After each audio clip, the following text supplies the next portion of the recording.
Bueno, pues muy buenas tardes. Como siempre, bienvenidos a esta nueva edición, esta nueva sesión de La Educación que Queremos. Disculpas porque empezamos siempre un poco más tarde, tratando de que los que llegáis desde más lejos lleguéis mejor, y como somos conscientes de la espera, os hemos puesto unos zumitos y unas frutitas que ayuden a mitigar la espera y que hagáis uso de ello cuando queráis. Bueno, como siempre, bienvenidos. Hoy el formato, como veis, es un poco distinto, y eso a los que les toque hablar, luego Pablo lo hará, siempre nos incomoda un poco porque no sabemos a quién estamos dando la espalda, y entonces pedimos además disculpas por los minutos que damos la espalda a la parte que le corresponda que le demos la espalda. Pero bueno, más allá de eso, hoy abordamos un nuevo tema dentro de la educación que queremos. No porque lo repitamos cada día es menos importante el decirlo. La educación que queremos, este espacio que se configura como un espacio en el que podamos reflexionar sobre temas que nos parecen esenciales y que los vamos descubriendo de la mano de muchos de vosotros que estáis trabajando en el ámbito de la educación.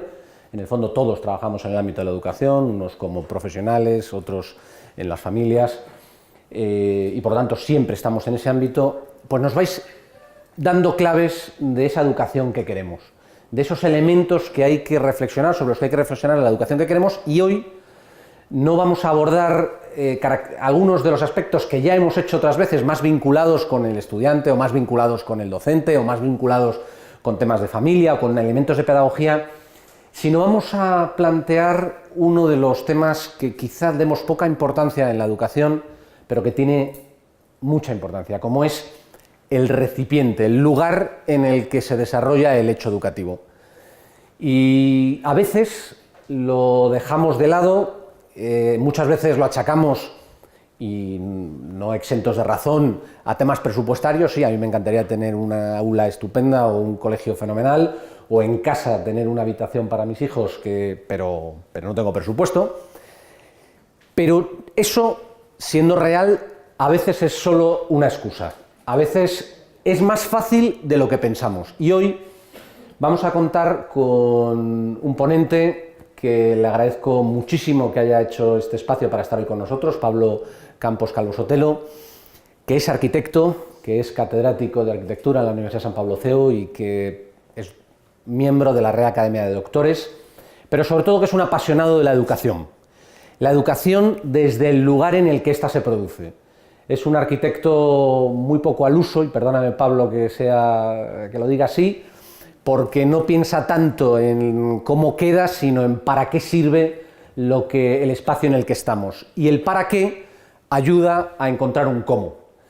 Y a veces ese cómo, nos vas a contar alguna clave, espero, es más fácil de lo que pensamos. Pues nada más, Pablo, te dejamos aquí la pista esta de baile. Todo tuyo, y muchas gracias a todos por estar hoy aquí con nosotros.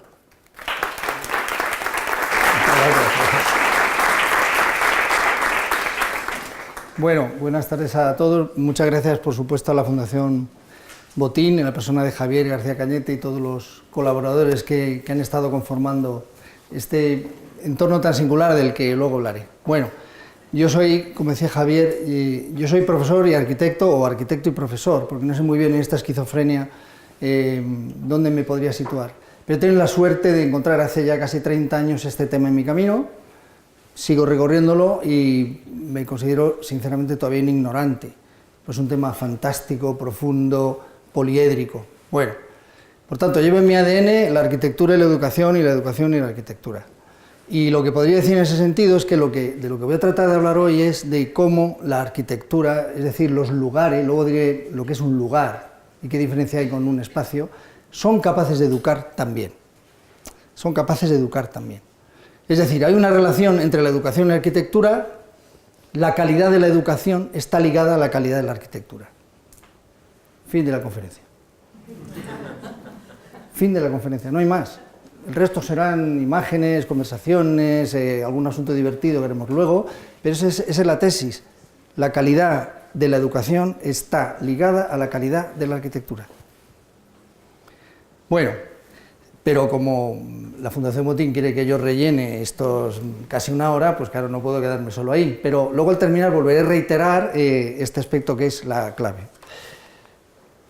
Bueno, esto es un poco el pequeño índice, como soy profesor, pues me pierde mi faceta académica de explicar las cosas del modo más estructurado posible. Este es el índice de las cuestiones que voy a tratar de abordar hoy. Pero fundamentalmente lo que tiene que ver con el lugar. Y esta organización del espacio que hay aquí hoy fue una idea de la Fundación Botín, debo reconocerlo, y me pareció una idea extraordinaria y la hemos aplicado. Es el metaaprendizaje, es decir, yo voy a hablar de innovación educativa asociada al espacio, pues qué mejor que introducir un elemento de innovación espacial en la propia conferencia donde se va a hablar de la innovación espacial asociada al hecho educativo. Bueno, y con algún pequeño divertimento final. Para comenzar, como creo, según me han dicho algunos pajaritos, como creo que la mayoría de vosotros, si me permitís tutearos, sois del mundo educativo, no sé si más del escolar que el universitario, pero el mundo educativo, por tanto hay muchos profesores aquí. Los profesores, yo también lo soy, lo que creo que nos preocupa a todos es que el alumno aprenda. El cómo es otra cuestión, y el dónde también, pero sobre todo que el alumno aprenda. Yo hace unos años, esto que está en la pantalla, es una pregunta raptada a un ponente norteamericano, que era un congreso sobre educación, a los que yo suelo asistir, más que a los de arquitectura, que son como más aburridos, porque los arquitectos somos entre nosotros terribles, como los jugadores de golf dicen, ¿no? que se reúnen y solo saben hablar de... Y entonces nos hacía esta pregunta a los asistentes: ¿cuánto importa en el éxito del aprendizaje de un alumno su cociente intelectual? Y nos dio estos porcentajes aproximados para que opináramos. Es decir, ¿cuánto importa el IQ de un alumno para que apruebe? Esa era la pregunta.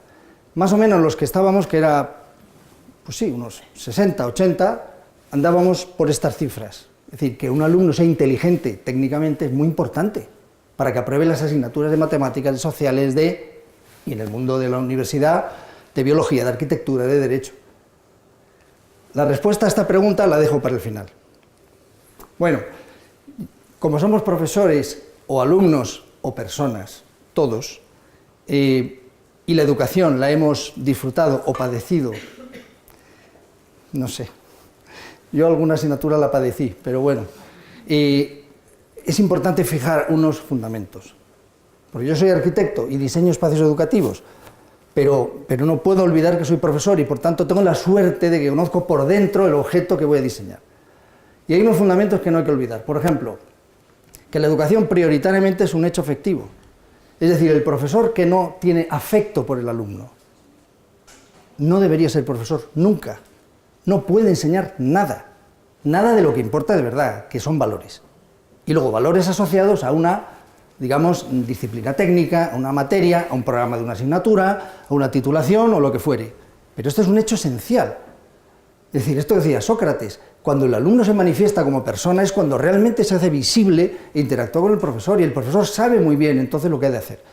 Pero eso exige el compromiso previo del profesor, del maestro, que es el que da fe, el que profesa la cercanía hacia el alumno. Esto que decía José Luis San Pedro, ¿no? que la educación es una mezcla de amor y provocación. Amor al alumno y provocación. En segundo lugar, ¿cómo se realiza ese hecho afectivo? Bueno, pues cada uno, seguro, de mil maneras. Creo que el hecho de que estéis todos aquí es que algo de afecto sentís hacia vuestros alumnos, seguro. Seguro. Si no, a nadie le importan estas cosas. Al mal docente, que sigue habiendo muchos, me temo, no le importan estas cosas. Bueno, por ejemplo, traigo, porque es de recientísima actualidad, en arquitectura, como uno es, con perdón, culo inquieto, siempre, esto de la innovación docente también es un veneno que cuando te engancha no lo sueltas. Y vamos haciendo en el CEU, en la asignatura de arquitectura mías, un ejercicio donde los alumnos diseñan escuelas hipotéticas colaborando con personas con capacidades diferentes. Llevamos 2 años ya, el año pasado tuvimos una experiencia, acabamos de terminar esta semana la segunda. Es decir, que hay personas fantásticas con síndrome de Down y otra serie de singularidades que han colaborado con alumnos de arquitectura y han diseñado escuelas. Eso es afecto en estado puro, porque es un ejercicio académico mezclado con un ejercicio de una dimensión humanista que a mí todavía me sobrecoge. Y los protagonistas han sido ellos. Yo únicamente he inducido el proceso. Por lo tanto, hecho afectivo. En segundo lugar, que la educación es un hecho colectivo. Es decir, está demostrado por los que saben de esto, pedagogos, psicólogos, que cuando el grupo aprende, el nivel de conocimientos alcanzado es siempre superior a la suma de conocimientos individuales. Es decir, hay un valor añadido en el hecho de interactuar. Una neurocientífica con la que estoy a veces colaborando, escribiendo algún artículo sobre la neuroarquitectura y bueno, esta dimensión más psicológica de cómo se percibe el espacio, me decía, sí, el cerebro cuando actúa en colectividad genera una sustancia que se llama oxitocina, y esa oxitocina sirve para que, por la interactuación, entre todos alcancemos un nivel superior de conocimiento, por tanto el hecho colectivo. Y el tercer rasgo es que, como consecuencia, la educación es un hecho espacial. Y ahí viene este concepto de lugar. Es decir, el espacio primero en la educación es fundamental porque es el contenedor, como decía Javier antes, el contenedor donde se produce el contacto humano, para mí insustituible. En la formación humana, insustituible. En el adiestramiento técnico, quizás irreemplazable. Pero la formación humana es insustituible y la arquitectura es necesaria porque es el contenedor. ¿Qué es el lugar? El espacio físico son metros construidos. ¿Qué es el lugar? El espacio físico donde hay personas, es decir, donde tiene alma. Y entonces se construye el entorno real humano dentro de un marco. Este de aquí, este señor que hay aquí, con un puro, porque daba clase con un puro, es uno de los maestros de la arquitectura del siglo XX, Mies van der Rohe, dando clase en el Illinois Institute of Technology de Chicago, dando clase a sus alumnos. Para ellos era un lujo poder ver delante al maestro y tocarle, hablar con él y recibir su formación. Por tanto, hecho espacial. Y entonces la pregunta es, de acuerdo, por estos silogismos está demostrado que la arquitectura es importante para la educación, pues porque es la que alberga el contacto humano, que a su vez es el fundamento de la formación integral de la persona. Vale. Y ya está. Es decir, ¿ya es suficiente el papel que hace la arquitectura o se puede esperar algo más? Sí. No, pero no lo digo por ser arquitecto, sino porque la arquitectura es un arte, por tanto, con un potencial estético, capaz de transmitir valores per se. Es decir, que la arquitectura puede formar, la buena arquitectura en general, la de edificios, viviendas, bancos, bibliotecas, ayuntamientos, pero especialmente la universitaria o la escolar. ¿Por qué? Pues porque está en pleno escenario educativo. Esto es un edificio hecho por Mies van der Rohe, por el mismo arquitecto que en el interior de ese edificio, que es la foto anterior, estaba formando a sus alumnos en la buena arquitectura. Pero es que, desaparecido Mies, es el propio edificio del Crown Hall el que está transmitiendo los valores de estética, proporción, sentido del equilibrio, ligereza en la combinación de materiales, etcétera, etcétera, etcétera. 1940, por cierto. Por tanto, sí que la arquitectura es capaz de transmitir valores y, por tanto, formar y educar. Esto lleva dos diapositivas nada más, al concepto de campus didáctico, que generamos hace unos años diseñando el proyecto del nuevo campus de Salamanca, el campus de Villamayor de Salamanca, que está todavía desde el año 2005 durmiendo el sueño de los justos y, bueno, quizá algún día. Es decir, el valor didáctico. Ese valor didáctico, esto aquí no pretendo ni que se lea ni que se mire, simplemente es una enumeración, porque esto es el contenido esencial de la tesis doctoral que hace un año justo pues tuve la suerte de defender en la Facultad de Educación de Salamanca, donde se demostraba lo más científicamente que uno es capaz en una tesis doctoral por qué la arquitectura puede ser didáctica en los campus, precisamente en los campus, por esta serie de principios que hay aquí. Este concepto de arquitectura didáctica a la educación, llevada a la educación, se ha empezado a divulgar nacionalmente, internacionalmente. El Ministerio de Educación hace unos años hizo un programa que quizás recordéis, que es en el mundo universitario hablo, que se llamaba Campus de Excelencia Internacional. Ese Campus de Excelencia Internacional, pues yo tuve la suerte de colaborar e introducir el elemento arquitectónico como un valor más en las universidades. Se divulgó, la OCDE lo publicó, organismos internacionales, la UNESCO, es decir, que es un criterio, es decir, que la arquitectura de la educación no puede ser banal, que hay que aprovechar y que tenga un mensaje curricular que transmitir a los alumnos y a los profesores y a los visitantes. Bueno, y el núcleo central de lo que hoy quería contar son pequeñas pinceladas, más que nada para excitar la oxitocina y generar una cierta reflexión, el que luego nos reordenaremos para poder conversar y opinar, porque esto tiene sentido en la medida en que hay cierto trasvase. Yo primero tengo que hablar un poco, pues si no, no me van a pagar, pero a partir de ahí se trata de generar una cierta interactuación propia de lo mismo que estoy hablando. Bueno, en primer lugar, el plano y la forma en el lugar educativo. Todos sabéis lo que es un aula convencional, esta imagen solamente quiere dirigirse a diferenciar dos aspectos espaciales. Una, el contenedor, y otra cosa, la ordenación de los actores del aprendizaje dentro del contenedor. Las aulas normalmente las convencionales son rectangulares, cuadradas, alguna hay circular, alguna hay oval, otras hay hexagonales, triangulares, yo conocí alguna, pero suelen ser de ese tipo. Pero otra cosa es de qué manera se disponen dentro del aula los actores, por ejemplo aquí.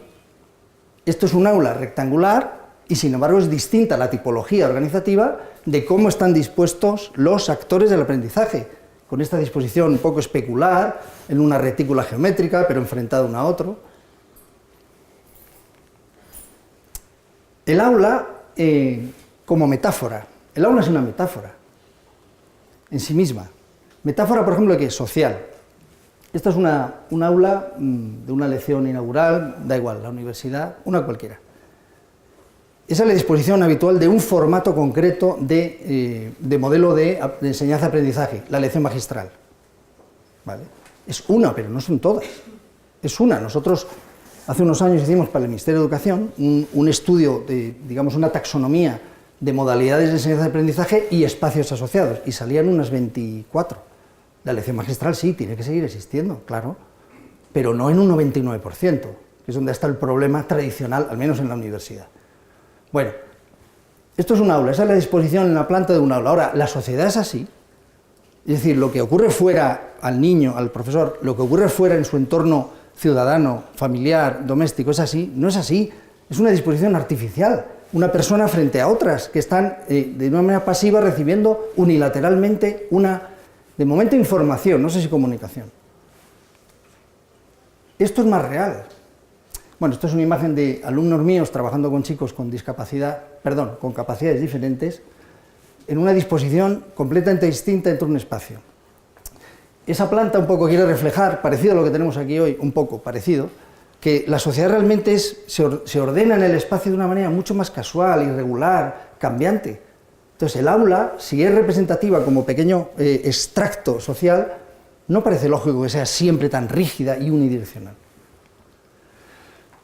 Un aula, normalmente que es un contenedor donde dentro ocurre una zona de formación o de actividad formativa. Bueno, se representa con este círculo. La lección tradicional o la enseñanza tradicional, rígida, quizá obsoleta, es que todo se concentra de una única manera en un único foco, como está pasando ahora mismo conmigo, y por eso lo vamos a desmembrar en cuanto termine, lo vamos a desmembrar. ¿Qué ocurre? Que esto hay que empezar a diversificarlo. Entonces, si uno toma la misma superficie y varía los perímetros y varía las zonas, esa misma zona roja significa de densidad formativa, puede uno redistribuirla. Es decir, redistribuirla quiere decir que dentro del mismo espacio, de los mismos metros cuadrados construidos, para que luego los gerentes de las universidades o de los colegios no se enfaden y digan que es que esto es muy caro, que no es cuestión de precio, es cuestión de cabeza o de corazón, según se mire. Es decir, que la misma cantidad de densidad formativa hay en estos colores rojos que se han discriminado, pero que aparecen distribuidos de una manera diferente dentro del aula.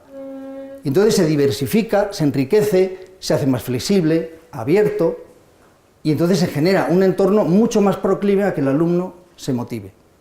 Motive, que es, creo, la palabra clave a la que luego volveré.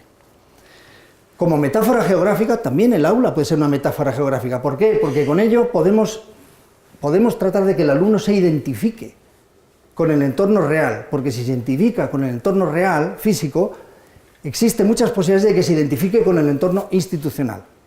Dicho de otra manera, el alumno que se encuentra cómodo y a gusto en los espacios educativos siente también una cierta afinidad con la institución que está detrás. En sentido opuesto, el alumno que se encuentra incómodo y no se reconoce y no genera sentimiento de pertenencia a los lugares donde estudia, tampoco genera sentimiento de pertenencia normalmente con la institución. Esto los norteamericanos, que hacen algunas cosas regular o mal, pero otras muchas muy bien, lo saben perfectamente. El sentimiento de pertenencia en los campus americanos es la clave. Por ejemplo, un estudiante de Stanford, universidad que conozco bien, porque doy clase aquí en Madrid, tengo una sede aquí en Madrid. Stanford es una universidad, vamos, de las primeras de Estados Unidos. Y UCLA, me parece que en Harvard, en el MIT pasa lo mismo. El alumno que va a entrar, aparte de asumir que va a pagar $80.000, tiene la obligación de residir 2 años dentro del campus, aunque su casa esté al otro lado de la calle. Es curioso. Y la residencia se paga aparte, ¿eh? Es decir, que la universidad fuerza. ¿Por qué? Porque lo que quiere es crear una comunidad de aprendizaje. 24 horas, donde el alumno estudia, pero también vive, se relaciona, hace deporte, duerme, hace tonterías, trabaja, genera startup y de estas cosas. ¿Por qué? Porque mediante esos espacios que los cuidan muchísimo, el alumno empieza a identificarse con la institución. Tan es así, yo conozco 2 casos es un poco extremo, no creo que en vuestros colegios o universidades se pudiera promover, pero conozco 2 casos donde la universidad tiene incluso un cementerio para los alumni. Es decir, los antiguos alumnos de esa universidad tienen tan arraigado el sentimiento de pertenencia que se quieren enterrar allí, ni en su casa con su familia, ni al lado de su mujer o marido o lo que sea. No, yo quiero enterrarme en el campus. Pero el sentimiento de pertenencia es esencial. Por ejemplo, la metáfora geográfica. A veces los arquitectos podemos tratar el suelo, como aquí en este centro, el Rollins Learning Center de Sanaa, en Lausanne, o este que es un edificio, este de aquí, que es un campus en Chicago, donde el propio suelo es una metáfora, el suelo artificial, es una metáfora de la madre tierra. Y entonces eso genera unas reacciones psicológicas como de bienestar, como de identidad del alumno con el entorno que habita. Y el techo, ¿qué vamos a decir? Metáfora de la bóveda celeste.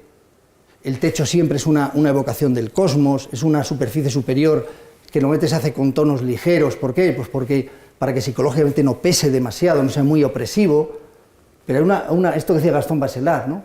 La intimidad, cómo un techo recoge, ¿no? Y abraza en el plano vertical.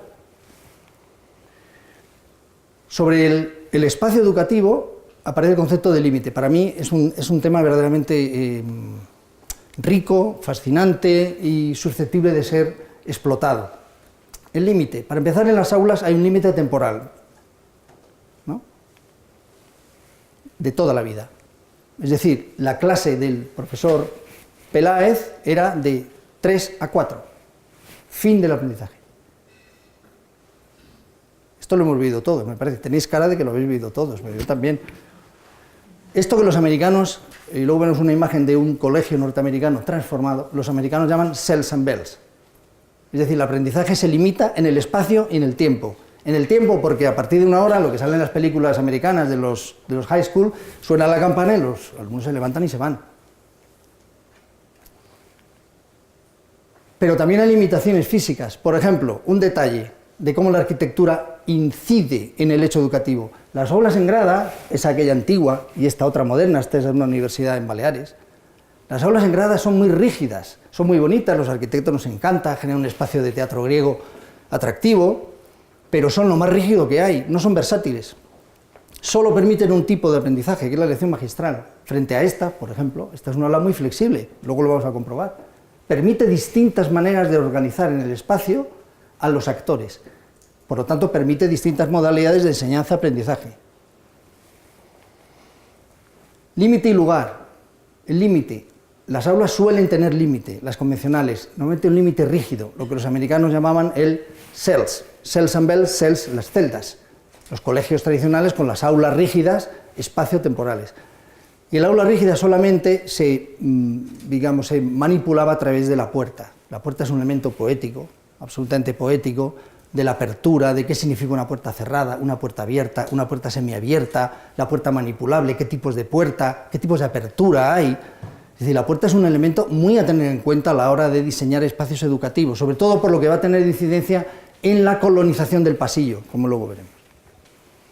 Luego la transparencia, el límite es transparencia, que puede ser fenomenológica, es decir, física, de transición, y visual, que es un factor que en las aulas se está imponiendo poco a poco, más a nivel escolar, lo que yo conozco, que a nivel universitario. Pero, bueno, hay experiencias universitarias. Esta es una universidad americana, donde veis que la transparencia además se produce en 2 planos, no solamente en horizontal, sino en vertical. Y esto es Stanford, una de las universidades más punteras y pioneras. Esto es un aula, es como una pecera. Yo estuve dando una conferencia aquí. Críticas que se suele hacer a las aulas transparentes. No, es que el alumno se distrae y el profesor se distrae. Bueno, Yo recuerdo hace 4 años, cuando tuve mi oposición a cátedra, que una de las catedráticas que me estaba evaluando, yo defendía esto. Me decía, no, es que el alumno se distrae, usted se equivoca, usted va por el mal camino, no es realista plantear que las aulas universitarias sean transparentes porque el alumno se distrae. Y yo le dije, ¿y no será que el profesor es aburrido? Claro, yo estaba cometiendo un riesgo terrible, porque me estaba juzgando, me callé y digo, ¿de dónde vas? Cállate, porque te están evaluando. Y a veces iba a enfadar la catedrática, luego nos enfadó y comimos y casi me dio la razón, creo. Bueno, es decir, ¿no será, por qué un alumno se duerme? O se distrae, o mira. Sí, un aula transparente es verdad, yo confieso, cuando di clase aquí la primera vez, los primeros 5 minutos uno mira, uno pasa, el otro, pues como ahora que está pasando gente por ahí, no pasa nada. Y el alumno presta atención, si lo que estás haciendo no le resulta interesante, va a desconectar igualmente, aunque esté metido en unas aulas opacas, que son la mayoría. La transparencia también es vertical, ¿eh? Esto es una imagen de un colegio Montessori en Holanda. La transparencia no solamente es horizontal, también puede ser vertical. Este esquemita, que es de un arquitecto holandés, que se llama Herman Hesberger, que es un excelente arquitecto en edificios educativos, en colegios y también en universidades. Esto es lo que comentaba antes. La disolución del límite físico tiene muchas connotaciones. Por ejemplo, la colonización del pasillo como espacio de aprendizaje. Por eso hoy les pedí a mis amigos de la Fundación que eliminaran las paredes que suele haber en este aula y que dijeran esto permeable. Porque uno después, ya lo haremos, puede ir andando y ver un árbol, ver cómo es ese arbolito, ver la maqueta del edificio de Santander. Es decir, el límite se ha disuelto. ¿Qué se consigue con eso? La colonización del pasillo como espacio de aprendizaje social. Como se ven en estas imágenes, esto es un Montessori también en Holanda. ¿Y qué consecuencia tiene eso? Pues que el niño entiende que lo de Cells and Bells se ha terminado, que su aprendizaje no solo se limita al espacio y al tiempo, no tiene límite. El ejemplo que decía de Nueva York, un colegio típico norteamericano de Cells and Bells. Todos conocemos estas configuraciones, me temo, las típicas, aula cerrada, disposición lineal, pasillos solamente como elementos de comunicación y luego tiempos limitados. Bueno, este proyecto lo transformaron en un equipo de arquitectos de Nueva York, que les conozco yo, para producir algo que es completamente diferente. ¿Qué es esto? Una transformación de muy poco coste material, es la sustitución de la rigidez del límite físico por esa permeabilidad, esa interacción, esa colonización de los pasillos que ya no son pasillos. De hecho, en su estudio de arquitectura la palabra pasillo en la escuela está prohibido. Es lugar de aprendizaje social. Además es un elemento de comunicación, claro. Bueno, ¿y la naturaleza qué papel le toca jugar como elemento espacial que hay? Bueno, en primer lugar puede ser un contexto. ¿A quién le desagrada el estar dando clase en un jardín cuando el tiempo lo permite? O el pasear, o el estar hablando con un amigo, un compañero, o con un... Para eso sí sirven las TICs, el wifi que permite el que estés en un ambiente exterior trabajando con un ordenador y a lo mejor repasando algunos temas porque tienes conexión inalámbrica. Es decir, la naturaleza es muy importante porque transmite belleza. A todo el mundo nos gusta la naturaleza. Pero además es un elemento curricular. Es decir, la naturaleza en sí misma contiene una serie de valores susceptibles de ser aprendidos y de formar parte del currícula que el alumno debe aprender. Y me da igual que sea un alumno de preescolar que un alumno a punto de acabar la carrera, que una persona que esté ya fuera completamente de la universidad. Incluso hay científicos, como señalo aquí, que dicen que a las personas con déficit de atención e hiperactividad, el estar en entornos junto a la naturaleza les supone un beneficio añadido. Por ejemplo, esto lo llevan bien a la práctica, este es el Instituto de Agronomía de Lisboa, que son edificios formativos y todo lo que hay alrededor son campos de cultivo donde los alumnos aprenden y los investigadores investigan. Es decir, el campus en sí mismo es un objeto curricular, no solamente un paisaje agradable. Y esto es un jardín botánico en Málaga, en la universidad. Claro, el jardín botánico es el paradigma de la naturaleza que se explica y que es un elemento de aprendizaje, ¿no? ¿Y el arte? Hace un año una alumna de Bellas Artes, estuve codirigiéndole una tesis y su tesis era tenía que ver con, para niños en escuelas, un programa de arquitectura y arte como factor de aprendizaje transversal. Es decir, el arte forma e induce mejoras en los aprendizajes de otras materias. Esto también está demostrado por pedagogos, psicólogos, y yo simplemente aprendo de ellos y lo digo. Esta imagen que hay aquí es un ejemplo extraño. Todavía en las universidades la presencia del arte en los campus todavía es algo que habría que implementar un poco más. Este es un espacio especial, está en la Pompeu Fabra en Barcelona, se llama la Sala de Reflexión Tapies, y es una sala pequeña, muy pequeña, donde hay una obra de Tapies. ¿Qué función tiene dentro del campus? Nada, nada. Es una sala de reflexión, donde el alumno, el profesor, la señora de la limpieza, o el señor de la limpieza, o el bedel, se abstraen durante unos minutos, se sientan, disfrutan del arte.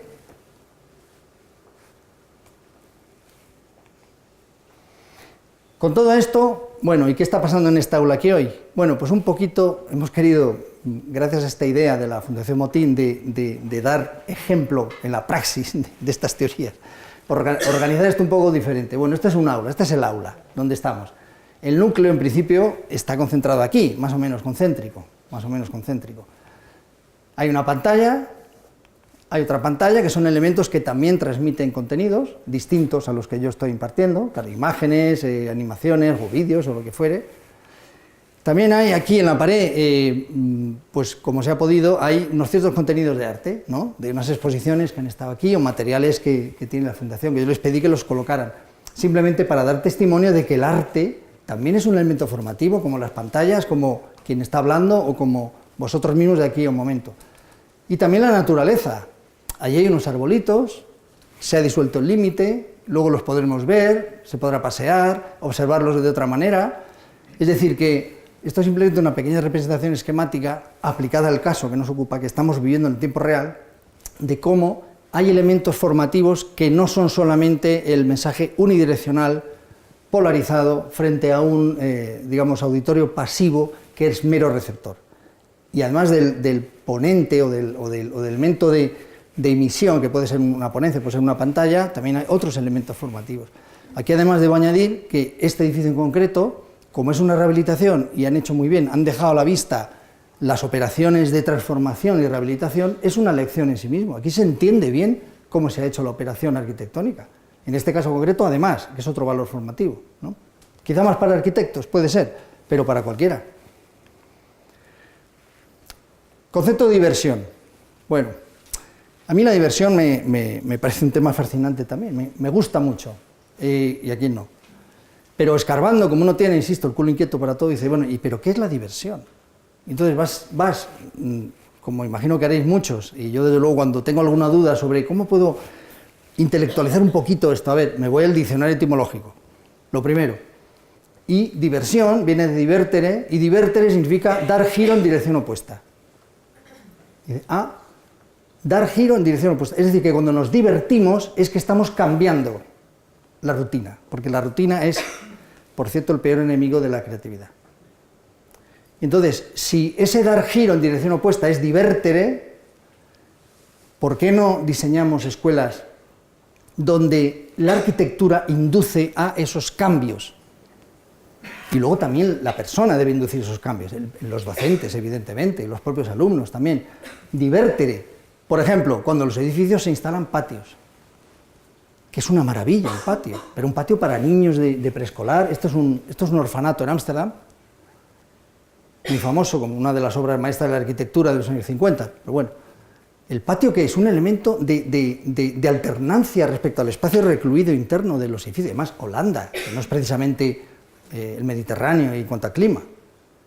Esto, y además tiene una componente siempre poética. Yo siempre que he tratado de intelectualizar un poco, de entender a fondo y de proponer, siempre hay una dimensión poética, en la puerta, en el patio, en el techo, en el suelo de las aulas. Esto decía Borges, ¿no? El color y la forma también son estímulos divertidos. Esto es una universidad tecnológica en Delft. Y no se ve muy bien en la imagen, porque la imagen no es buena la que yo he dado, pero es un naranja chillón. Entonces es un lugar donde la gente está, los alumnos, a veces es graderío para unas aulas, a veces es donde la gente come, pero es naranja. Entonces es un lugar divertido. ¿Por qué? Porque hay un cambio en el cromatismo. Es decir, colocar un elemento tan llamativo, tan contrastado en tonos respecto al edificio en general, que es un edificio de ladrillo de los años 50, muy anodino, hasta extremos, claro, bien expresivos, como este. Pero esta foto engaña un poco. Esto es la Universidad Tecnológica de Múnich. Es decir, los cabezas cuadradas, con perdón, no soy algún ingeniero, que yo me veo muy bien con los ingenieros, que me parecen unos tíos extraordinarios, nos hacen tener los pies en el suelo a los arquitectos. Pero estos son alemanes y además ingenieros, o sea, más serios imposible. Bueno, pues en este edificio, que es muy grande, de 4 plantas, que es universitario, colocaron esta estructura hace unos años, se llama Parabel. Si vais a internet está lleno de vídeos, entonces se tiran los profesores, así, con las maletines, y luego hay competiciones a ver qué profesor o alumno llega más lejos del tobogán. Es un tobogán. Aquí es que se ha colado una niña, pero normalmente no es para niños. Es para adultos, que somos, supongo, niños, ¿no? Entonces tiene un éxito incuestionable. ¿Y es un elemento de diversión? Sí, este quizá como demasiado expreso, o sea, un tobogán. Más sutil es esto otro. Esto es el MIT. Bueno, esto es una imagen, el MIT, quizá el centro de investigación más potente y prestigioso del mundo, posiblemente, ¿no? Yo lo he estado viendo en varias ocasiones, y en una de ellas el jefe de planificación del MIT, el MIT es enorme, ha crecido cuando se escindió de Harvard a principios de siglo, bueno, y el jefe de planificación del MIT llevaba 25 años de arquitecto jefe. La oficina de planificación del MIT tiene como 150 arquitectos, o sea, para hacernos una idea. Y un día enseñándome, esto es el edificio central del MIT, ¿no? El Killian Court. Bueno, como es Boston y hace un frío en invierno de menos 20, menos 30, tienen un sistema de comunicación entre los edificios que se llama el Infinite Corridor. ¿Qué es esto que veis ahí? Es un pasillo interno donde va comunicando con todos los edificios del campus, claro, para no salir al exterior. Bueno, de vez en cuando ocurre algo en ese pasillo. Entonces este arquitecto me dijo, mira, hemos comprobado después de los años, con la experiencia, no planificado, con la experiencia, cuál es el lugar formativo más importante de todo el MIT. Con la experiencia. Y yo te lo voy a enseñar. Entonces yo sinceramente pensé que me iba a llevar a un laboratorio nuclear, a un lugar de experimentación de investigación contra el cáncer, no lo sé. Y entonces me lleva aquí, me llevó aquí, a un lugar donde ese pasillo, el Infinite Corridor, se ensancha un poco, hay una máquina de café y un banco. Ya está. Y claro, esto es más sutil que lo del tobogán, en cuanto a diversión. ¿Qué ocurría? Que se dieron cuenta, con los años, insisto, en que ese lugar donde un profesor de biología se tomaba un café y casualmente coincidía con un profesor de arquitectura o un alumno de medicina, se producía un roce casual, en un espacio casual, aparentemente no lectivo, ni formativo, ni educativo. ¿Qué ocurría? Y la explicación que me dio era magnífica. Dice que entre áreas de conocimiento, el roce casual entre áreas de conocimiento produce el avance. Y entonces el pequeño lugar del MIT, que le daba una lección a todos los laboratorios del MIT y todos los centros de investigación, era este. Cosa aplicable a cualquier escuela o campus universitario. Por ir casi terminando. Bueno, y con la que está cayendo, bueno, yo como soy arquitecto, ahora me pongo la gorra de arquitecto, y dice, bueno, pero hay que proponer, ¿no? Yo creo que en la vida hay que proponer. O sea, no solo denunciar lo que no funciona, sino proponer.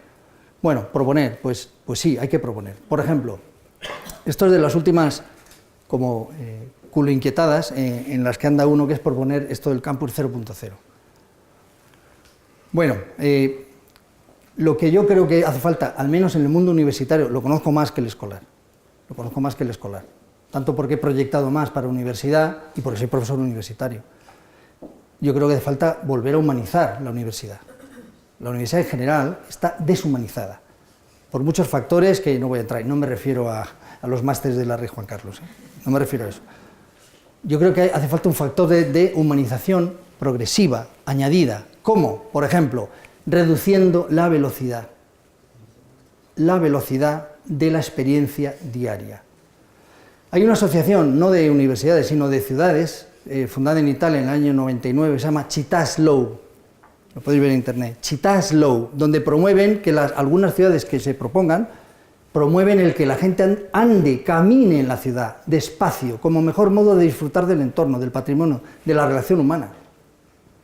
Esto del campus 0.0 va un poco dirigido en esa dirección. Hay que bajar la velocidad de los campus, porque bajando la velocidad las personas disfrutamos más del entorno natural, del arte, de la relación con otras personas y de la propia ciudad. Como esta es una alumna que robé esta foto en Coimbra, que es una de las universidades más bonitas que hay en Europa, que es maravillosa, donde estaba aprendiendo despacio, sentada de un edificio dibujándolo, pero no estaba con sus profesores, ni estaba en sus clases, estaba fuera. ¿Por qué? Porque había bajado la velocidad y decir, mira lo que tienes alrededor. Hay un libro precioso que me regaló un profesor amigo mío de Santiago, profesor de estética del paisaje. Claro, estos son los que saben, los arquitectos somos una especie de cajón desastre que se llama El arte de pasear, que es de un escritor alemán del 19, se llama Schelle, que lo acaban de reeditar, y este profesor de Santiago había hecho la reedición. Y es una maravilla, es un librito muy pequeño, donde habla del placer del andar, frente al trajín diario de la velocidad que todos sufrimos, ¿no? Y el coche y estas cosas. Y él dice que caminar no es un ejercicio mecánico, lo eleva a categoría de experiencia casi espiritual. Entonces, andar es importante en las escuelas y en los campus, claro, porque la intensidad de aprendizajes alternativos a lo que ocurre dentro del aula se multiplica. Esto, el contacto humano, o sea, con la velocidad pausada, lenta, el reposo y la calma, uno se impregna mucho más, para empezar, de las personas. Luego de los espacios, del arte, de la naturaleza, del entorno, por supuesto. Esto es de lo que estoy hablando hoy, de arquitectura. Pero no puedo dejar de lado a la persona, es imposible, como decía al principio. Son lugares, espacios con alma, lugares. Y claro, estamos en una época donde el riesgo de lo virtual es creciente. Y yo sé que es un tema polémico, pero si estoy aquí es para decir lo que creo. Y lo que creo es que es una amenaza brutal para la formación integral de la persona. El que es brutal, el que se pretenda sustituir el contacto humano por la virtualidad. ¿Que lo virtual tiene virtudes? Claro. ¿Que puede ayudar a enriquecer el proceso formativo? Claro. Todo lo utilizamos. ¿El problema dónde está? No está en utilizar el WhatsApp y el no sé qué, los smartphones, internet y la wifi y las pantallas táctiles. No, si es en sí mismo no tiene ningún peligro. No lo tiene. ¿Dónde está el peligro? En que ya está pasando, se pretende reemplazar el contacto humano por eso. Y entonces ya no hablamos de formación de la persona, hablamos de transferencia de conocimientos técnicos o de contenidos curriculares, de sociales, de matemáticas o de no sé qué. Y es que no tiene nada que ver. Por eso yo, no es que sea casualidad, yo defiendo el espacio físico, la arquitectura, porque es lo que fomenta esto y aleja de los riesgos excesivos de la virtualidad, que es inhumano. Y luego que no se extrañe si todos los días nos desayunamos en los telediarios con crece la patología en adolescentes de dependencia del móvil, crece la patología de no sé qué, la virtualidad genera... Bueno, pero no estoy hablando del mundo real, yo tengo hijos, sé lo que pasa, creo que algunos tendréis. Es decir, no estoy hablando de una teoría hermosa, utópica, no, estoy hablando del mundo real. ¿Cuántas universidades cada vez más imparten cursos online y solo online? ¿Cuántas universidades no tienen ya casi edificios? Por ejemplo, la UOC en Barcelona. Y ellos defienden su modelo. Yo lo critico, ellos lo defienden. La UOC, todo online. Quiero decir, ¿dónde está la amenaza? La amenaza está en reemplazar el contacto humano. Ya está. Ideas sugerentes para crear identidad. El concepto de nido. La expresión nido es una de las que utilizamos en arquitectura educativa. Esto es un nido, esto es una universidad, donde evidentemente los alumnos en sus ratos libres se reúnen de una manera absolutamente informal, como puede verse, pero eso genera identidad, porque les apetece quedarse. El rincón, bueno, el rincón es un elemento poético en sí mismo. En muchas escuelas, sabéis que se asignan temas a rincones, ¿no? El rincón de la paz, el rincón de la geografía, el rincón del fútbol, no lo sé, espero que no, pero quizás sí, ¿no? El rincón también tiene una parte poética cuando es curvo.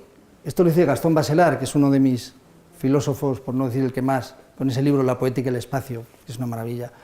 Dice que el ángulo es frío y la curva es cálida. Entonces, la curva, esto es un edificio universitario, la curva tiene propiedades maternales. Esto los psicólogos lo han explicado mucho, es una preciosidad leerlos, ¿no? Y entender. O el jardín.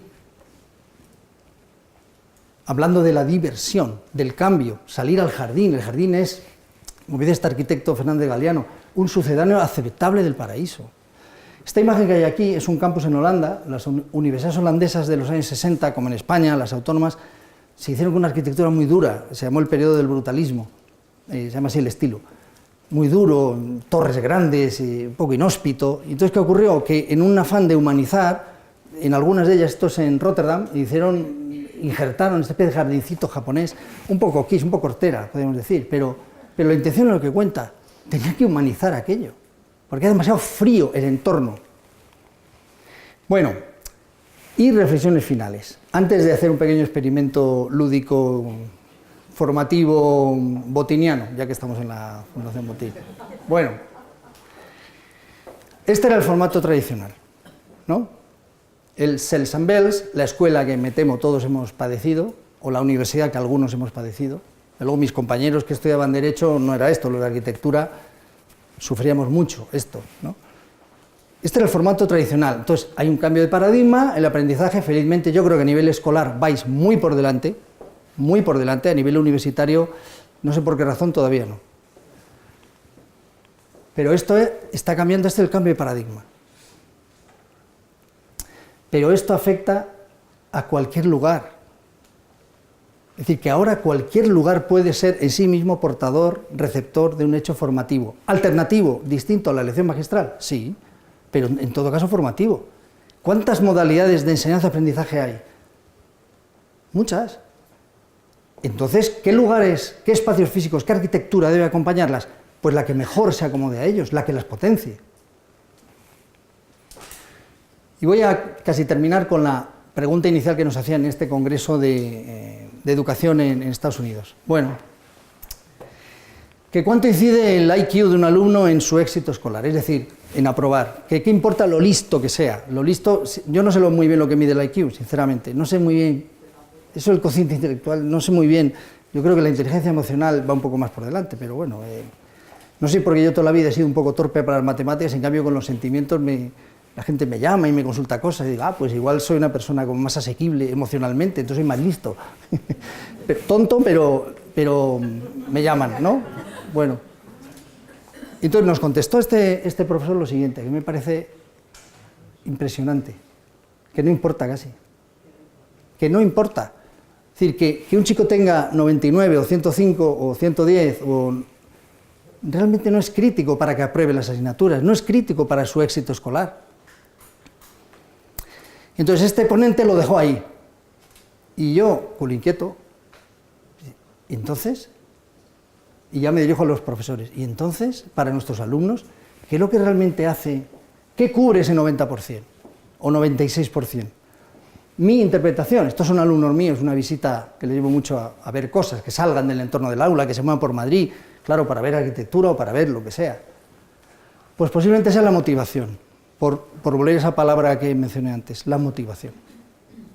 Yo creo que la clave es motivar. ¿Cómo se motiva?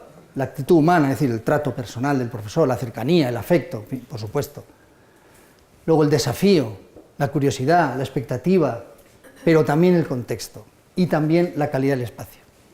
Es decir, un alumno en un entorno agradable, estéticamente bello, motivador, con las dosis adecuadas de forma, textura, color, iluminación, espacio, orientación, siente más apetencia de permanecer allí, por tanto, más apetencia de hacer lo que hace, que es estudiar. Y por tanto, aprenderá más y por tanto aprobará mejor.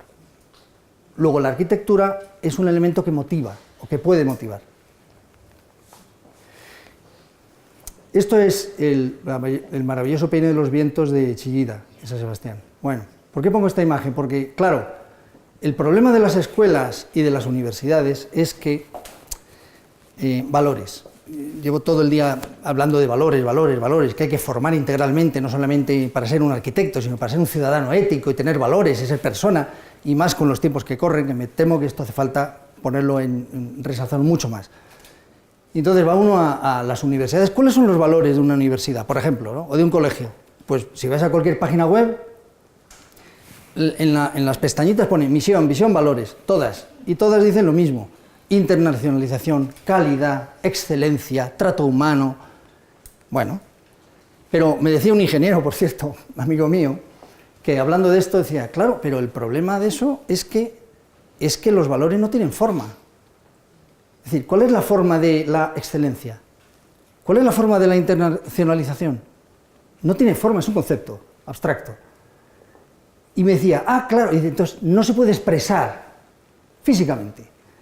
Y este amigo ingeniero me decía, claro, le pasa como al viento, que el viento tiene mucha fuerza, pero para expresarse necesita las olas, necesita las nubes, necesita las banderas, necesita los árboles. Y entonces se manifiesta la fuerza, ¿no? Como pretende recoger esta imagen. En las escuelas y en las universidades, los valores, ¿cómo se pueden transmitir? A través de la arquitectura. La arquitectura puede ser el corpus a través del cual, mediante la ordenación, cómo estén orientadas, previstas, lo que fomenten, tal, tú puedes transmitir con formas reales, tridimensionales, los valores que tiene esa institución. Y esta es la última imagen. Es decir, vuelvo al principio, la calidad de la educación tiene que ver con la calidad de la arquitectura. Y entonces, la arquitectura puede responder a las modalidades de enseñanza-aprendizaje, es decir, puede responder a la innovación educativa, acompañándola, pero también es cierto que puede ser inductora. Es decir, que mediante determinadas formas arquitectónicas y espacios se pueden inducir comportamientos. Es decir, la arquitectura induce comportamientos. La arquitectura induce comportamientos. Si se diseña con inteligencia un recinto escolar o universitario, se pueden inducir formas de utilizarlo. Dar forma a la educación. Unas sillas, según se le dé forma, en un ejercicio tan sencillo como el que vamos a hacer ahora mismo, uno puede modificar la relación entre los actores del aprendizaje y, por tanto, activar maneras de aprender distintas a la lección magistral. Con eso, el pequeño ejercicio que vamos a hacer ahora es el siguiente. Yo he seleccionado estos 8 temas, que son un poco destilados de lo que he estado tratando de explicar. Y lo que os quería pedir es que os agruparais en 8 grupos, moviendo las sillas en aquella esquina, en el centro, en la otra, no hay nada. Nos han dado permiso en la Fundación para que podamos alterar el orden natural de las cosas.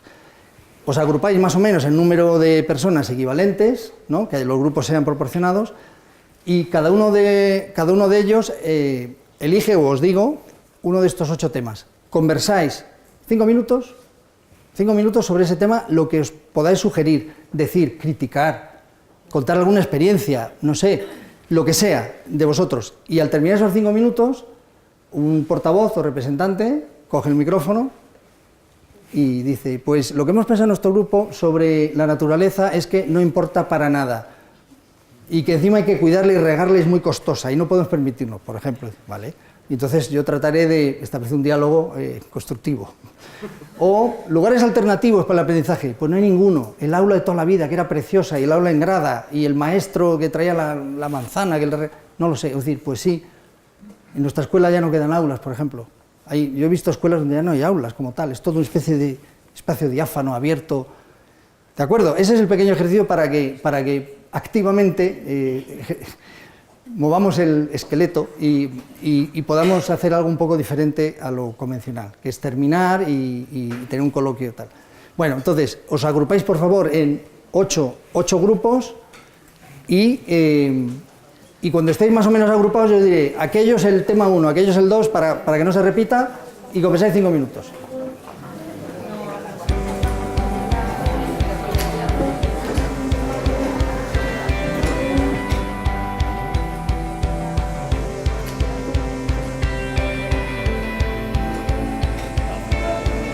A ver, vosotros el límite visual, transparencia visual. Este grupo, transparencia física o fenomenológica, como queráis llamar. Este, naturaleza. Vosotros, arte. Diversión espacial. Las TICs. Forma del aula y mobiliario. ¿Vale? 5 minutos habláis y luego un representante dirá lo que considere después de haber hablado.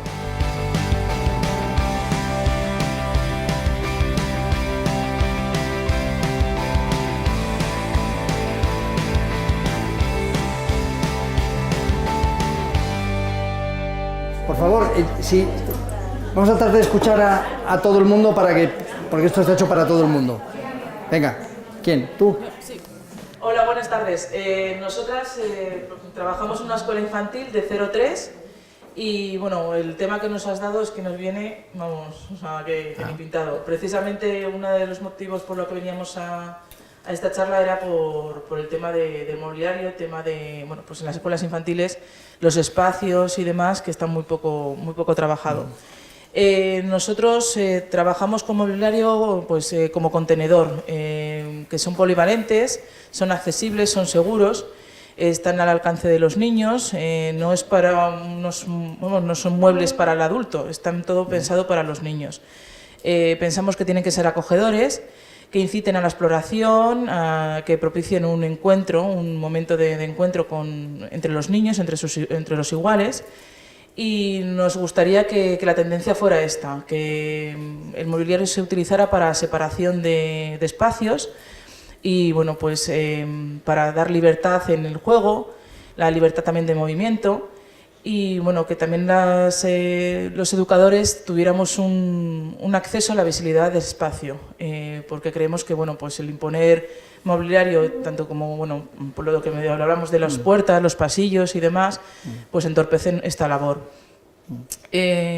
Como decíamos, tanto dentro de las aulas como en el patio, porque este es otro factor que nos llama mucho la atención, que el tema del patio siempre es como bueno, el tobogán, la casita y demás. Entonces nosotros estamos tendiendo a crear espacios de aprendizaje en el patio también. Introducimos muchos elementos naturales, el mobiliario está muy pensado para que ellos también tengan acceso y bueno, pues esa es nuestra crítica y a la vez pues nuestra responsabilidad y nuestra tendencia a trabajar. Bueno, gracias. Lo que puedo decir sobre el mobiliario es que lo más importante es que haga honor a su nombre, que sea móvil, porque eso permite la flexibilidad del uso de espacios, tanto exteriores, mobiliario urbano, que llamamos los arquitectos, como interiores. Y luego sobre el mobiliario, yo conozco experiencias de transformación interna de espacios educativos, insisto, más en universidad, pero da igual, donde el mobiliario a veces es un mobiliario que viene de reciclajes, es decir, por tanto, muy económico, donde le añaden un revestimiento cromático que lo hace divertido, con colores llamativos para diferenciarlos, y es un recurso de bajísimo coste y sin embargo el impacto en el alumno, en los niños en vuestro caso, es muy alto. El siguiente, vosotros. Nosotros teníamos el de transparencia física. Hemos entendido que significaba que no hubiera barreras físicas, no solamente la transparencia a través de un cristal, sino un poco la eliminación de las barreras a nivel pared. Sí. ¿No? Lo que decíamos era que sí que nos parece interesante, sobre todo con la idea de mezclar grupos y poder trabajar pues a lo mejor en un cooperativo entre varias clases, varios cursos, pero también bueno, con la posibilidad de que fueran cosas que también te permitieran tener un aula cerrada para ese caso en el que tú necesites hacer otra actividad que no sea un trabajo en grupo, ¿no?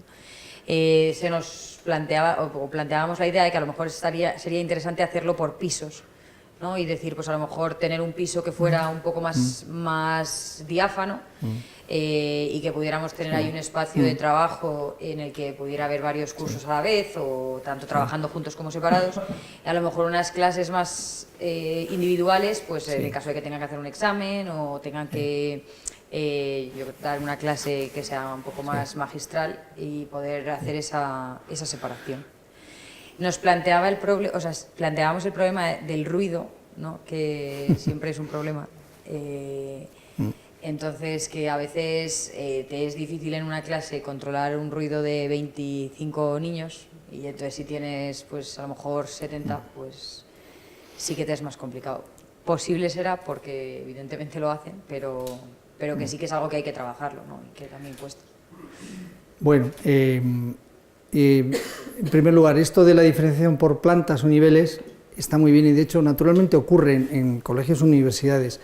Los flujos circulatorios son de mayor densidad en planta baja y según se avanza hacia arriba son menores y menores, con lo cual en las plantas superiores deben estar los lugares que necesitan más quietud y de menor dimensión y donde hay menos afluencia. Por ejemplo, en el caso de universidad, o son departamentos o son laboratorios. Bueno, en la planta baja está el salón de actos, cafetería, biblioteca, es decir, el mayor flujo. El flujo va descendiendo según se asciende y eso permite esa diferenciación por niveles que es muy coherente. Sobre la transparencia fenomenológica o física, sí, una de las claves es que las divisiones puedan ser transformables. Por ejemplo, típicas paredes biombo, que funcionan muy bien, pero tiene un efecto positivo. La colonización del pasillo permite ampliar el aula en un momento dado también, y que el propio pasillo, incluso con sillas, sea ocupado por la actividad que está ocurriendo dentro. Y en ese sentido, mi última observación sobre este tema es que, por ejemplo, y vuelvo a Stanford, en Stanford el aula más moderna que tienen ahora mismo es un aula que hay un biombo, se abre, y la gente que va por el pasillo, que no tiene nada que ver con la asignatura ni nada que ver con el aula, que puede ser visitantes que vienen al campus o personal de trabajo, de repente se paran, ven lo que está ocurriendo y se quedan un rato. Para eso está pensado. Ellos lo llaman inmersión casual. Entonces, que la formación que está dando un profesor de Historia de América con sus 20 alumnos en la pantalla, de repente hay 2 visitantes que vienen de Hong Kong, que se quedan de pie atendiendo y luego se van. Bueno, gracias. ¿Seguimos por aquí?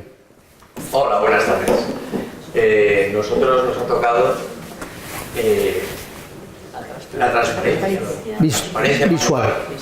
Con lo cual creo que todos hemos visto que hay una tendencia natural, sobre todo los que llevamos más tiempo en educación, a que el aula cueva ha ido desapareciendo.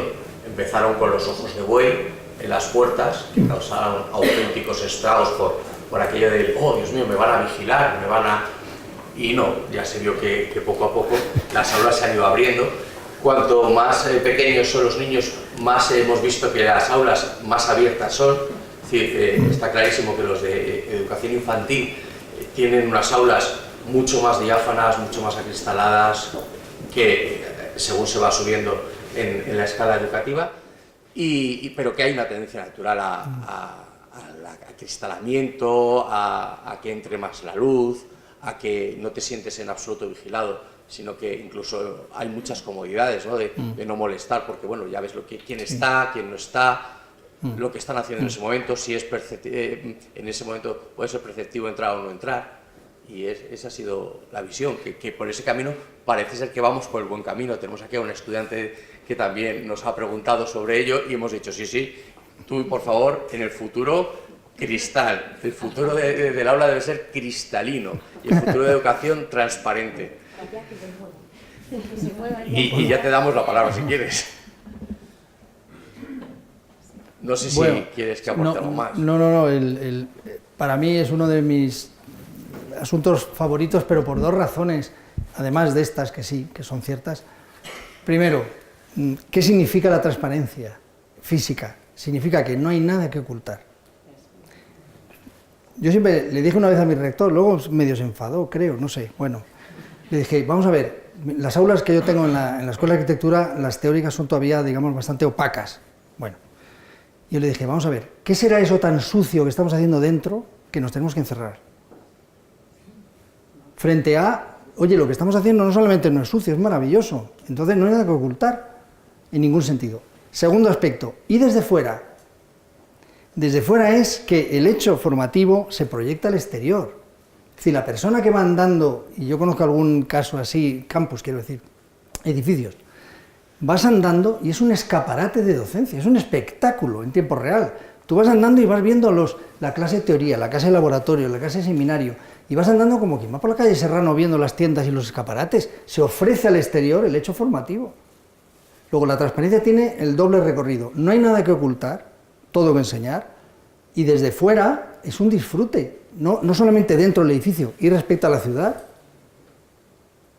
exactamente igual. Yo creo que el futuro va por ahí, creo. Bueno. Buenas tardes.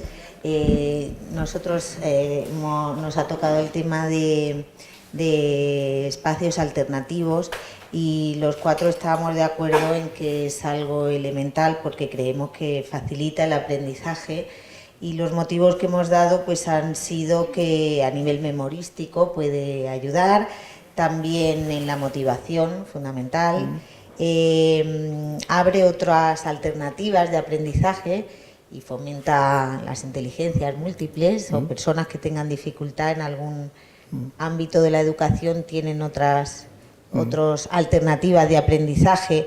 También estimula los 5 sentidos y eso hace que el aprendizaje pueda ser más fácil. Sin embargo, nos ha surgido una cuestión, y es que cómo hacer esa transición, porque de momento lo que estamos trabajando en los centros, esa transición a veces es confusa cuando proponemos un espacio alternativo y ni los alumnos ni nosotros estamos preparados para esa formación. Lo que ocurre es que la conducta o las pautas o los límites pues se trascienden y no sabemos conducirlo, ni nosotros ni ellos, ¿no? Y esa es nuestro gran kit de la cuestión, cómo se hace esa transición. Bueno, yo creo que cómo se hace intentándolo y tratando de hilar 3 cosas que para mí son fundamentales, que son contenidos, es decir, programa de la asignatura. Claro, todos tenemos la obligación de impartir algo que normalmente está en el BOE, en el descriptor del BOE. En mi caso, composición arquitectónica. Si yo no enseño a mis alumnos composición, que tiene una serie de... Es un fraude.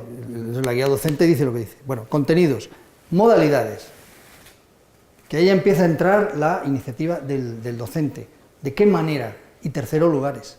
Entonces, combinando esas 3 cosas, se puede producir el que hay espacios alternativos que normalmente no se utilizan para aprendizaje, que sí que se pueden activar como espacios de aprendizaje, en función de la modalidad que se quiera emplear para determinadas actividades. Y sobre todo creo, y ahí está el Espacio Europeo de Educación Superior, que lo dice así de claro, cambio de paradigma del aprendizaje. El aprendizaje ya no está centrado en el profesor, sino en el alumno. Luego habrá que dejar la responsabilidad y el derecho del alumno de organizar, orientándoles, organizar actividades en lugares alternativos y tiempos distintos a ellos. Es la única manera. En mi caso, yo lo he intentado siempre, a veces funciona bien, a veces no funciona bien por distintas cuestiones, pues hay que modificar y de cara al curso siguiente pues pones en práctica otras cuestiones. Pero no hay otra. Es decir, hay un potencial de espacios inertes, que dicen los pedagogos, inertes. Activarlos es fundamentalmente, creo, una cuestión de imaginación. No de dinero, de imaginación.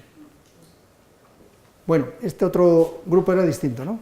Bueno, hemos considerado que una posible definición de arte es aquello que estimula los sentidos y las emociones. Entonces, en un espacio donde se va a educar, es importante tener en cuenta todos los sentidos. Es importante tener en cuenta la luz. Y también es importante que en un espacio la luz se pueda modificar, que no tengamos siempre la misma luz. La luz hace la comunicación, o sea, la luz es un elemento muy, muy importante. La luz puede ser arte, es una forma que emociona.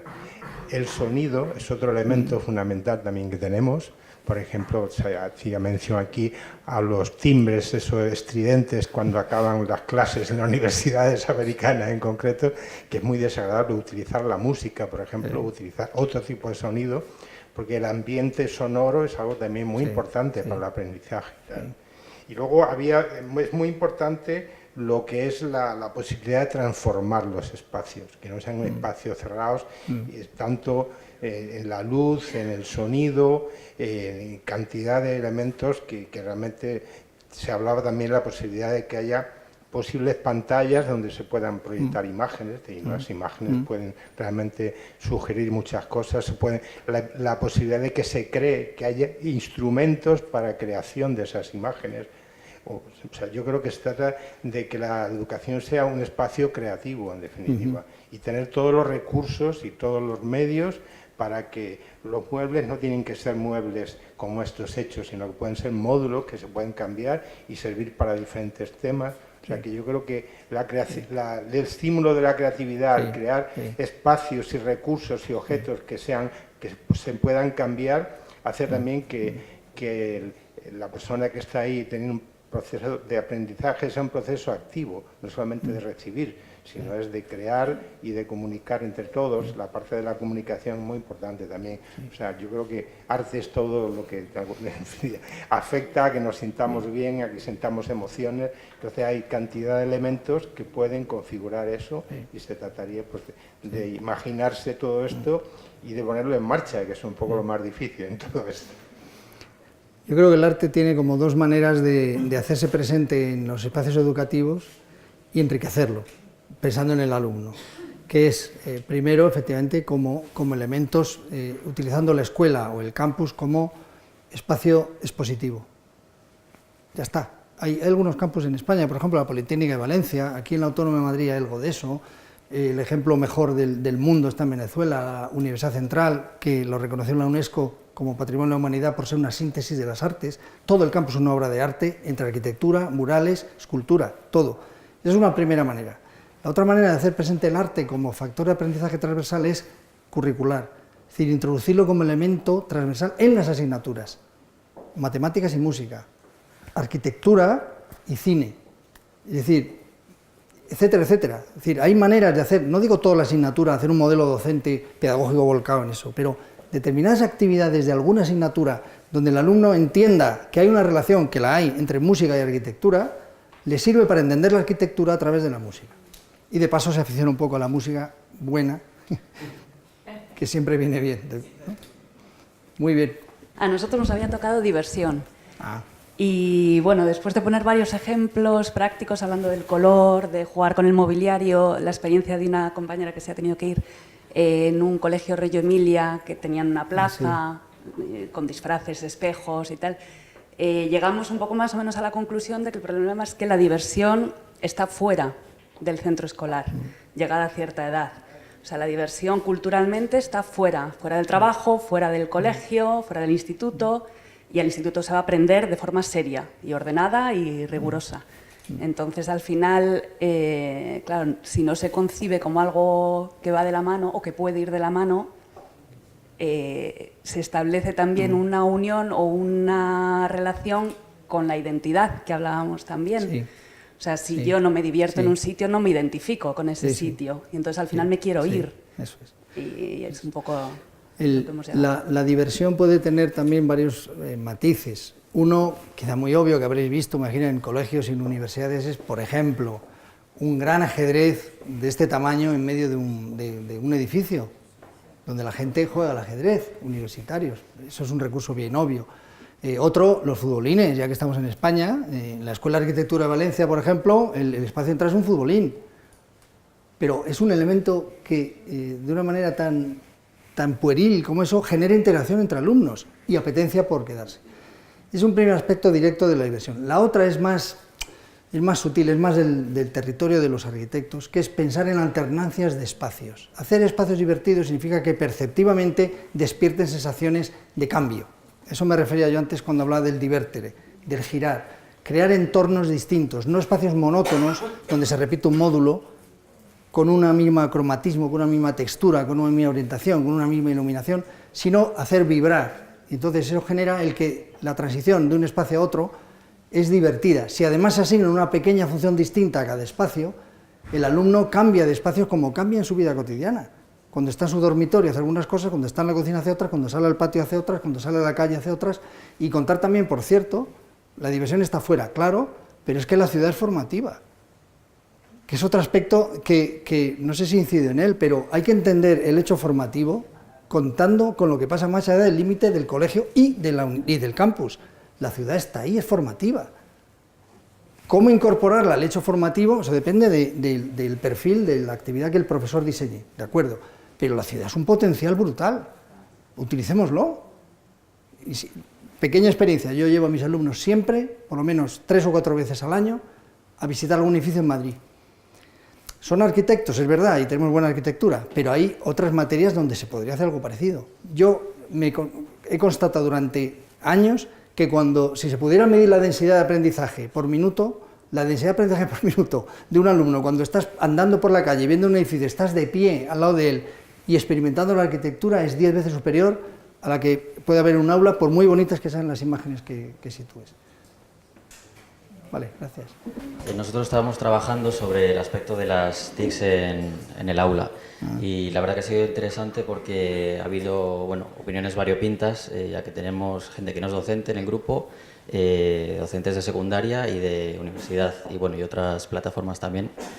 La cuestión es que Hola, Judith. no todo lo digital parece tan bueno, ¿no? a priori. Pero sí que es cierto que también no todo lo digital les interesa a los alumnos, es decir, como comentaba la compañera, pues no en primer término, aunque sean nativos digitales, hace que quieran interactuar con cualquier dispositivo digital en el aula, en el aspecto de las asignaturas de tecnología sobre todo. También el aspecto que comentabas tú en concreto, sobre, por ejemplo, el dibujo, ¿no? en el aula, en el caso de ella es profesora de arquitectura, pues entonces decía que esa parte del dibujo, ¿no? El alumno dice, yo voy a crear, pero quiero crear ya con AutoCAD o quiero crear ya con un software, y la limitación de que no se puede olvidar la mano, pues también es algo que hay que tener siempre presente, ¿no? Que la relación cabeza-mano a la hora de hacer un preboceto pues es más ágil. Luego también, por mi parte, que yo sí que soy más defensor de estas tecnologías, sobre todo porque estoy muy vinculado con la fabricación digital, las impresoras 3D y este mundo que ahora viene empujando bastante.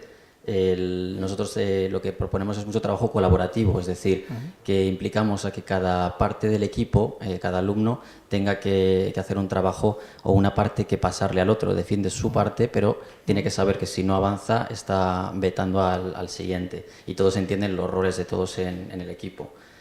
Y luego también otro punto de defensa, ¿no? que decía una de las compañeras, era la parte de lo digital como empoderamiento, sobre todo para el caso de, no sé si te he entendido, para refugiados, ¿no? que estáis trabajando.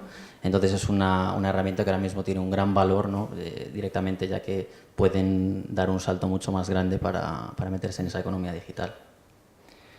Bueno, hola Judith.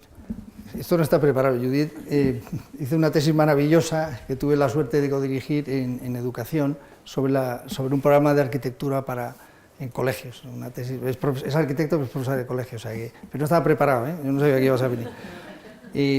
Un par de observaciones sobre lo último, que me parece muy interesante. Yo no critico la utilidad de las TICs, lo que critico es la mala utilización. Daré un pequeño ejemplo, empezando por lo último que habéis dicho. En un congreso en Santiago de Compostela se estaba hablando del futuro de la educación y de tecnologías de aprendizaje en distintas titulaciones, no era de arquitectura. Y habían dos asistentes que eran mexicanos y estaban hablando, no, porque el uso del ordenador y entonces el software que se va a aplicar es muy interesante, porque tal. Levantaron la mano y dijeron, ¿de qué está usted hablando? Nosotros no tenemos dinero para tener internet. Se acabó la discusión. Es decir, ojo con eso. Es decir, que damos por hecho que cuando vivimos en el primer mundo, la educación es el acceso a todas estas herramientas. Primero, no siempre es así. Segundo, hablando de arquitectura, si puedo por un momento ponerme la gorra otra vez de arquitecto, yo defiendo el dibujo a mano. Es que el dibujo a mano es la composición.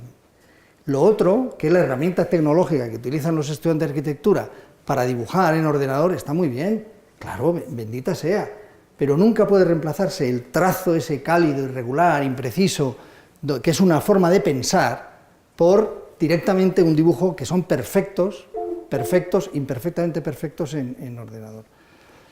Respecto a las TICs en general, yo hablaba más bien antes, igual no he expresado bien, de las TICs como elemento que aparentemente enriquece el aprendizaje y el riesgo de cuando reemplaza el contacto humano. Es decir, los chicos viven todos, pero especialmente los alumnos, viven en un bombardeo figurativo. Están saturados de bombardeo de imágenes todos los días. Es imposible que sepan discriminar las que son interesantes de las que no.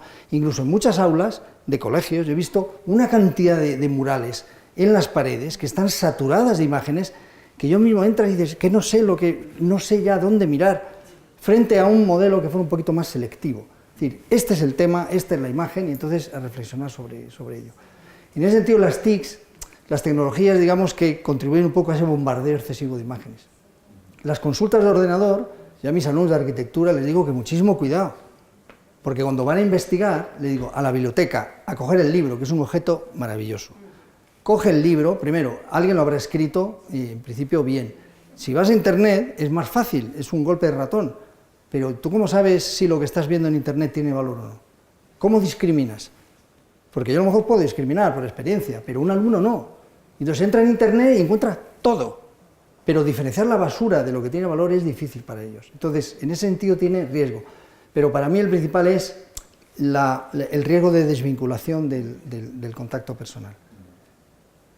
Le comentaba antes de entrar que en un congreso hace unos años de educación había un ponente que era un profesor de militares en Israel. Bueno, que les daba clase de no sé qué.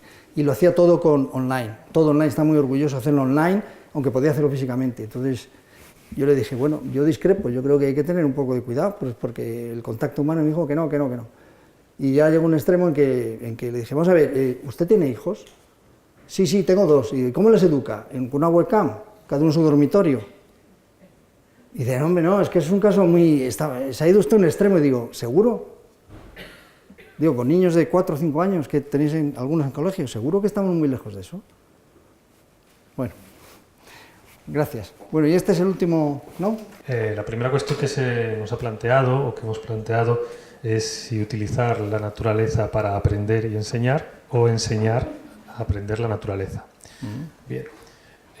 La primera complicación que nos hemos encontrado, los ejemplos que hemos estado viendo, es que la mayor parte de los centros están en un entorno que es la ciudad, y los espacios verdes de los colegios pues paulatinamente han ido desapareciendo, transformándose en patios asfaltados, pues probablemente por cuestiones de mantenimiento o por fomentar la práctica deportiva.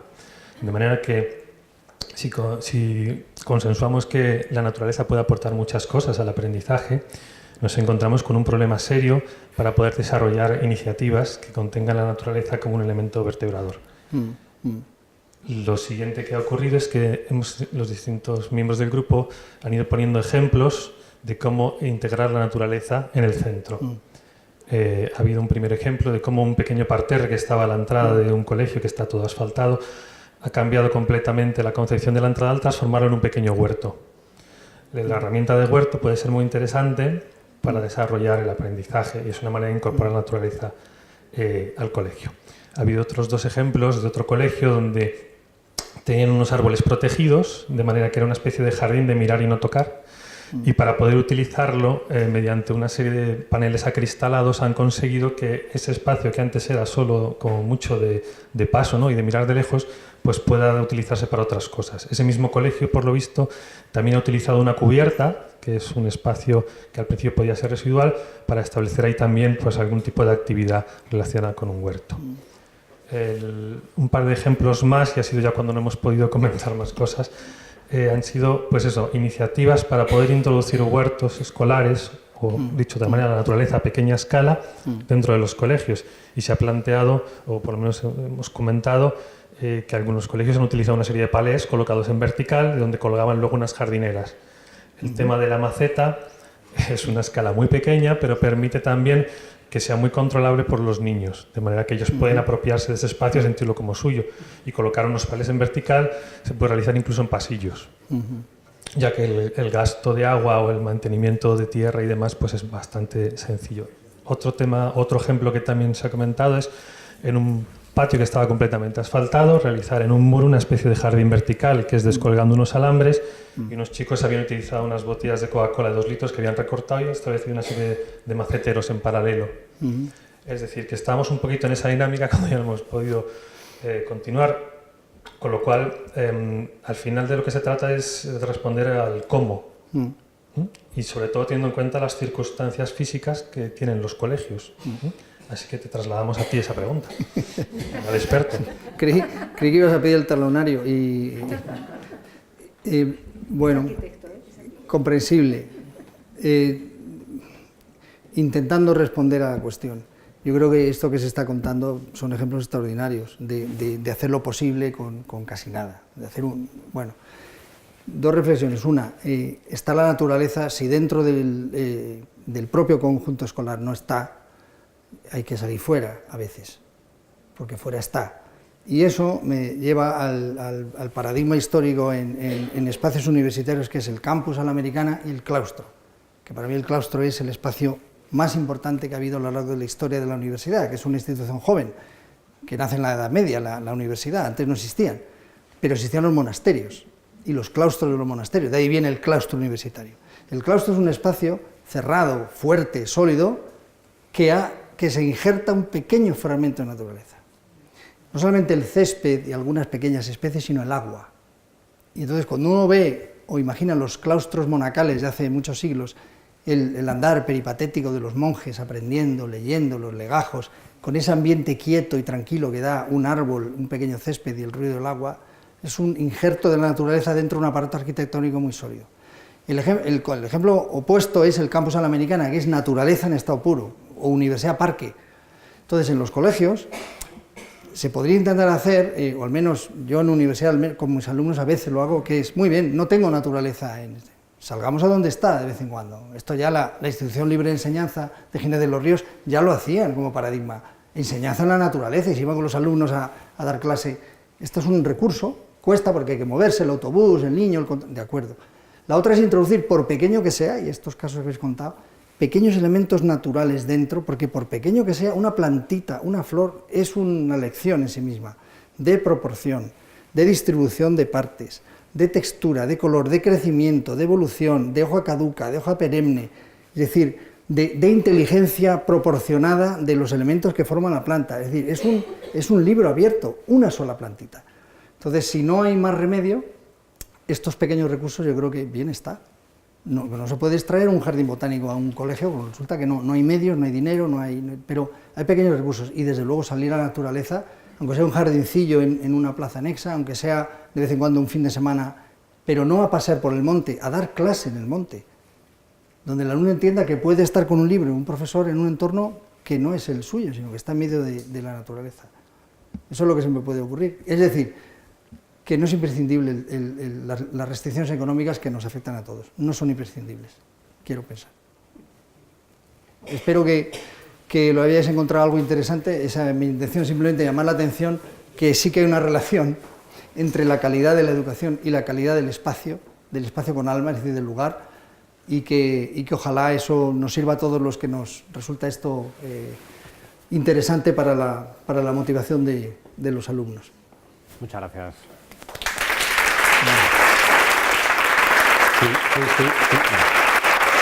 Bueno, muchas gracias Pablo, por la inspiración que yo creo que nos has ofrecido a todos. Esta noche tengo claro que tengo que tratar de colonizar el pasillo como lugar también educativo. Y mañana en vuestras clases, ya sabéis, el pasillo es el lugar de... Pero más allá de eso, y más, perdonadme la broma, agradecerte, Pablo, que nos hayas recordado que la calidad educativa tiene que ver con la calidad del lugar en el que se desarrolla el hecho educativo, pero que todo nace del afecto del docente a su estudiante, a sus estudiantes, y desde ahí cobra sentido todo lo demás. Quiero dar las gracias también porque veis ahí unos cuadros a los que ha hecho referencia Pablo que corresponden a algunas de las obras que hemos estado exponiendo hasta hace muy pocas semanas de traslaciones de una autora, una pintora de origen etíope estadounidense que se llama Julie Menetu, y que los centros que forman parte de la red de educación responsable han ido elaborando en diferentes etapas, y hemos tenido una exposición aquí al lado, y como necesitábamos el arte también como fuerte inspiración en el entorno, pues están aquí. Y gracias a todos, como siempre, por estar aquí, por quedaros hasta esta hora que luego siempre es tardía y os hace llegar más tarde a casa. Recordaros que la próxima será el 24 de mayo, que hablaremos de brújulas que orientan el talento, a través de una estupendísima persona que va a venir y que no os voy a contar para que lo veáis en la web y os inscribáis pronto. Gracias y buen fin de semana.